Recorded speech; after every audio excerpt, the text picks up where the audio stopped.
આજુબાજુ ઉભેલા ભાઈઓને પણ વિનંતી કે એ લોકો બી અફસોસ ના રહી જાય કે આ એક સચ્ચાઈની લડાઈ છે, કિસાનની લડાઈ છે, આ એક સમગ્ર વિસ્તારની લડાઈ છે. તો એ લડાઈમાં બધા લોકો જોડાશે એવી અમે અપેક્ષા રાખીએ છીએ.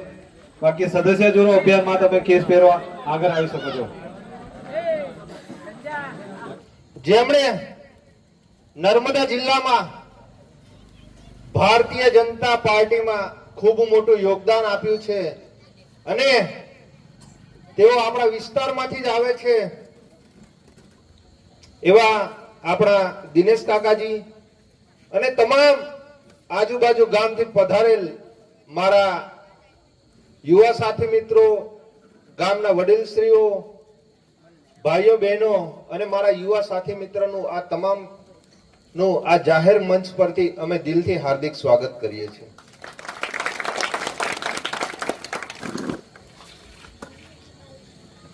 આજે વાત કરીએ તો આપણા વિસ્તારમાં ઘણા બધા નાના મોટા પ્રશ્નો છે, ઘણી બધી સમસ્યાઓ છે, પણ તેમ છતાં પણ આજે આપણા વિસ્તારમાંથી અવાજ ઉઠાવવા માટે કોઈ રાજી નથી. આજે આપણા હક અને અધિકાર માટે આજે આ સરકાર સામે બોલવા કોઈ તૈયાર નથી. આપણે ક્યાં સુધી આવી જિંદગી જીતા રહીશું? ક્યાં સુધી આપણે ગુલામી જ કરતા રહીશું? પહેલા ગોરા અંગ્રેજોના ગુલામ હતા, અત્યારે આ કાળા અંગ્રેજોના ગુલામો છીએ આપણે. જો હજુ પણ આપણે નહીં જાગીએ તો હજુ પણ આવી સમસ્યા આવશે. અમે અમારી જે ટીમ છે અને આ ડેડિયાપાડાના ધારાસભ્ય હોય, વિસાવદરના ધારાસભ્ય હોય, એ તમામ ભણેલા ગણેલા છે, તમામ ગ્રેજ્યુએટ લોકો છે. અમારી પર આ સરકાર સામે, આ પ્રશાસન સામે અવાજ ઉઠાવતા આપણા ખેડૂતોને જયારે અહીંયા ગાડી મારે, અહીંયા ગાડી કપાસનો ભાવ એને યોગ્ય ના મળે, વજન કાંટો એ વ્યવસ્થિત ના કરે, તો એ ખેડૂતની જવાબદારી નથી કે ભાઈ એ જે માલ લઈને આવ્યો છે તો એનો અવાજ ઉઠાવે? કેમ કે રાત દિવસનો એને પરસેવો છે, રાત દિવસે એને મહેનત મજૂરી કરી છે, એને ખાતર નાખ્યું છે, નિંદામણ કર્યું છે, કલટી મારી છે, પ્લાવ માર્યો છે, તો એને સારામાં સારો એનો કપાસ પાક્યો છે અને એ કપાસ એ બીજા જિલ્લામાં વેચવા જાય છે.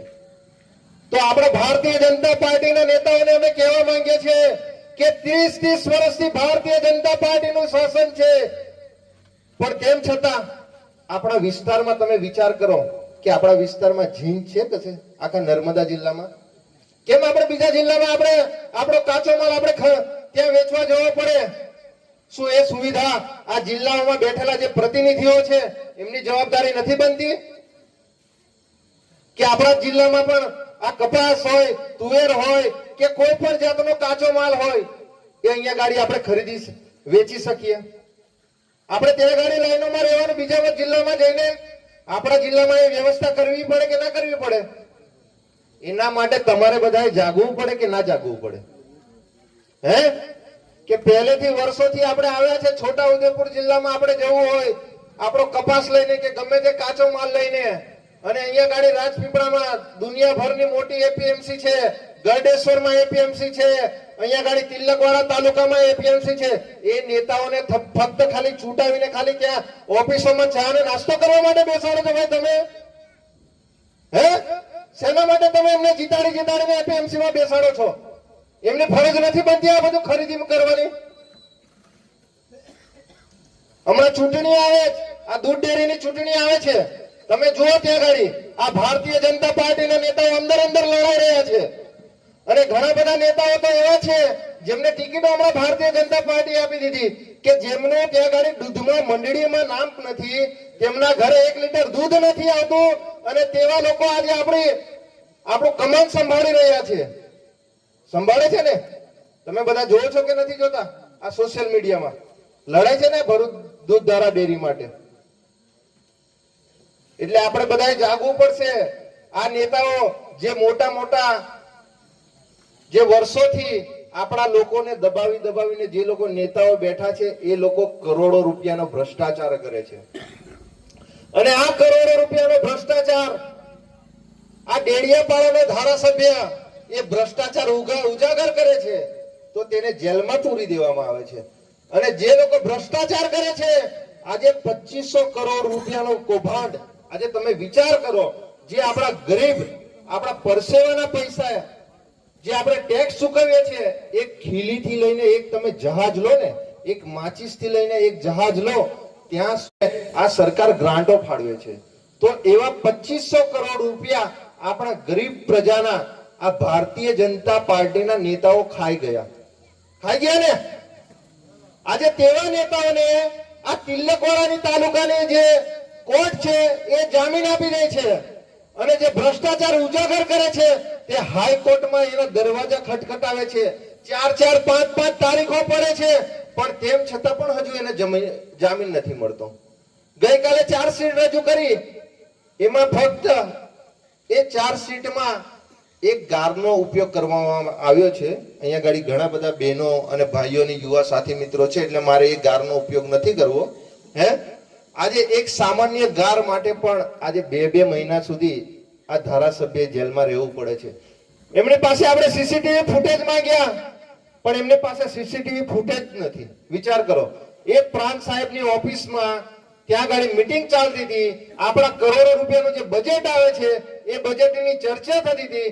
એક બીજા જિલ્લાના વ્યક્તિને, જે વ્યક્તિ અહીંયા ગાડી ખાલી રહેવા આવ્યો છે, એને કોન્ટ્રાક્ટર બનાવી દીધો, અને તેવા વ્યક્તિને સભ્ય બનાવે છે, અને આપણા કરોડો રૂપિયાની જે ગ્રાન્ટો છે એ વર્ષોથી કાગળ પર જ રહી જતી હતી, અને એ ખુલ્લે આમ આ ભારતીય જનતા પાર્ટીના નેતાઓ ખાઈ જતા હતા. તો એ ધારાસભ્યને ધ્યાને આવ્યું તો એમણે અવાજ ઉઠાવ્યો કે ભાઈ, આ આખો ટ્રાઇબલ વિસ્તાર છે, આ વ્યક્તિ અહીંનો સ્થાનિક પણ નથી, તો તમે એને કઈ રીતે સમાવેશ કરો છો? અને સમાવેશ કરો છો તો ધારાસભ્યને એમાં સંકલનની મીટિંગમાં એને પૂછવામાં આવે કે ના આવે? આવે ને.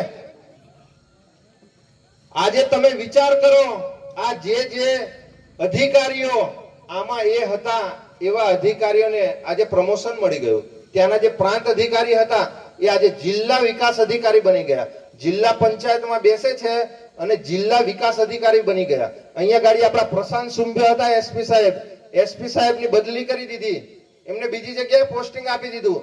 ડીવાયએસપી સાહેબ હતા, એમની બદલી કરી દીધી. આજે વિચાર કરો, એક સામાન્ય ઘટનામાં જો 307 જેવી કલમ એક ધારાસભ્ય પર લાગી જતી હોય તો તમારી ને મારી જેવા વ્યક્તિઓની તો શું પરિસ્થિતિ આવે? આ સરકાર સામે અવાજ કરે તો. પણ અમે અને અમારી ટીમ, અમે તો અવાજ ઉઠાવીએ છીએ. તમારે પણ આપણા વિસ્તારમાં હક અને અધિકાર